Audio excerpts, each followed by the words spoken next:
The question is, do we have enough um, momentum for this to break out? Do we have enough good news?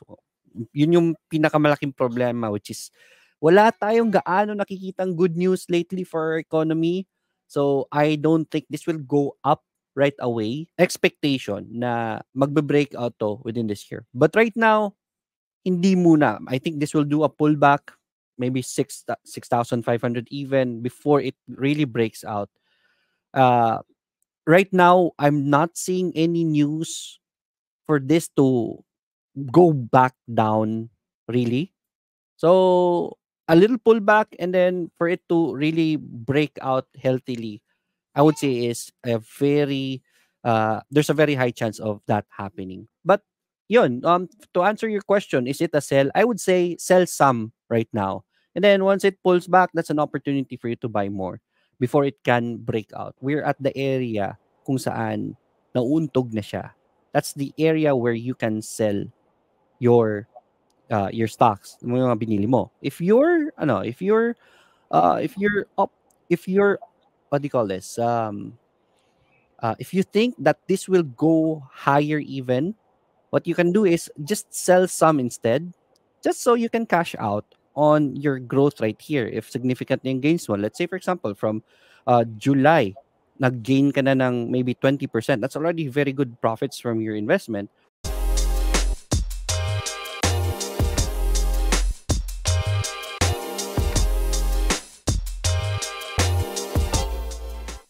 Yung exciting is yung Philippine stocks natin, yung index natin nag-hit ng 7,000. Right. So we're really happy about it. Yung question ko is, does it still have legs to go up, yung PSE natin, yung index, or tingin mo mataas na and people just need to sell na? Yeah. With the strength of the Philippine economy right now, I would say it has a good chance that it will break out even. Yun yung pinaka-resistance talaga natin, itong 7,000 levels. It's been that resistance has been holding quite a while already. If I can share my screen, yan, pakita natin.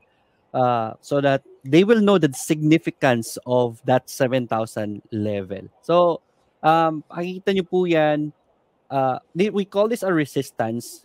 Previous levels kung saan nauuntog yung price hike, rallies, and then pag nauntog, bumabagsak. Nauuntog, bumabagsak, nauuntog na naman. Eto na yung levels kung saan laging nauuntog ang Philippine Stock Exchange na prices, yung index natin. And this was still at November 2023, so last year pa yan. So this is a very significant level at this point. The question is, do we have enough momentum for this to break out? Do we have enough good news? Yun yung pinakamalaking problema, which is wala tayong gaano nakikitang good news lately for our economy.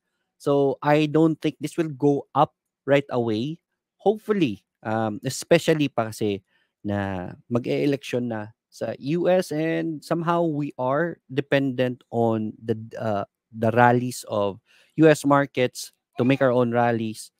With the uncertainties in the US markets, and it usually affects the entire world, I would say magpo-pullback muna tayo before this can break out.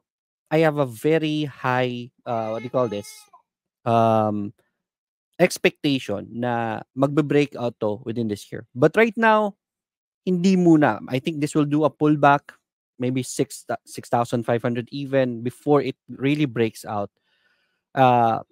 Right now, I'm not seeing any news for this to go back down really. So a little pullback and then for it to really break out healthily, I would say is a very there's a very high chance of that happening. But yun, to answer your question, is it a sell? I would say sell some right now. And then once it pulls back, that's an opportunity for you to buy more before it can break out. Pero hindi natin talaga alam. Right. So, yun nga we're happy at least nag 7,000 siya. True. Ano yung tingin mo na naging factors kaya at least pumalo na sa 7,000? I would say pinakamalaking factor talaga is ang baba ng inflation rates natin lately, right? That means na everyone, our economy, the Filipinos are, their state of finance is improving. And ang tendency kasi niyan, if maganda yung finances ng mga tao nakakapag-ipon, mas maraming Pilipino ang nakakapag-save ng pera. And if you have savings, then you can invest. And when Filipinos think about investments, syempre, stock market is one of the best viable investments out there. Nalalagay nila sa stock market. And that is very good. We've been seeing increasing volume for local buyers for investments in the Philippine Stock Exchange Index, and that's one of the biggest reason why umaakyat yung index natin ngayon. Right. At least yung maganda dun, no? Nag 7,000 na siya ulit. And you said kanina that at least you can already take some profits to some. Kasi may possibility na mag-retrace siya, bumaba siya. Yeah. Normally, like, kasi for those people who are watching, maaring they are just really new in investing and even trading, yung sa mga charts na nakita mo. Ano yung mga sell signals mo normally? Kasi di ba, may pinakita kayo mga nauuntog sa resistance. To some, ano yun? Ano yung mga nauuntog? Pero can you give them at least yung mga strategies mo on when you will sell a stock? Yeah. Ang pinaka magandang strategy kasi especially sa stocks trading is whenever the index does a pullback, I'll share my screen. I'll erase these ones. Ano ba? Ulit erase. Yeah, click on them. One moment. So, what the best strategy kasi sa Philippine Stock Exchange is whenever the index goes down, like yung kakauntog lang dito and then it goes down, good strategy is look for good companies, especially yung mga blue chips natin that are performing well, and then you buy some right there, di ba? That's the perfect time to buy. So, when is the best time to sell? Ang problema kasi kasaramihan ng mga newbies, basta pumapasok lang kung saan-saan. Problema, what if dito ka pumili sa resistance? That's gonna be a problem because you won't be able to sell. But if you have the proper strategy in the future, whenever the index dips or pulls back or retracement, yung sinasabing natin, whenever it dips down, that's when you buy. And then, pag dumating na kung sa area saan nauuntog ang market, historically, nakita natin at 7,000 levels, nauuntog siya. That's already time to sell. So, if during the last dip, bumili ka dito, let's say Jollibee or Ayala or SM, and then it's now going up when we're at the area kung saan nauuntog na siya. That's the area where you can sell your stocks, yung mga binili mo. If you're what do you call this? If you think that this will go higher even, what you can do is just sell some instead, just so you can cash out on your growth right here. If significant yung gains mo, let's say for example, from July, nag-gain ka na ng maybe 20%. That's already very good profits from your investment. At this point, pwede mo ibenta yung kalahati to cash out on some just in case na mag-breakout pa, then on the remaining funds that you have or investment that you have, pwede ka pang kumita na mas malaki doon.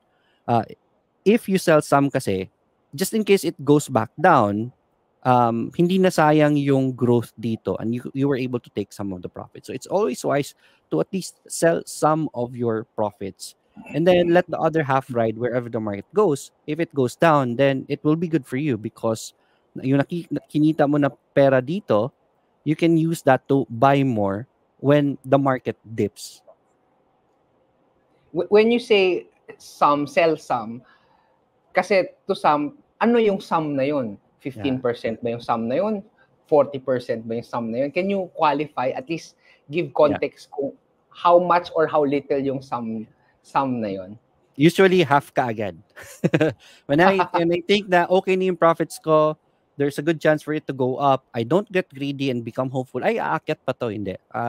You have to be on the safe side always and sell at least half of your positions. Let the other half ride in case na bumaba, then it's okay because you were able to take profits. If in case na umakyat, it's still okay because you still have positions on that trade. So, at least half of it, yun yung magandang sell sum na yan. Yung maganda doon, kung sakali tumaas, hindi ka manghihinayang na, ay, at least meron akong posisyon. At kumbaga, hinaf mo yung chance mo na pwedeng tumaas, or kung bumaksak, at least hindi buo yung nagpula, right? So, yun yung ano. And, you want to add something? No, sorry. Ay, sige.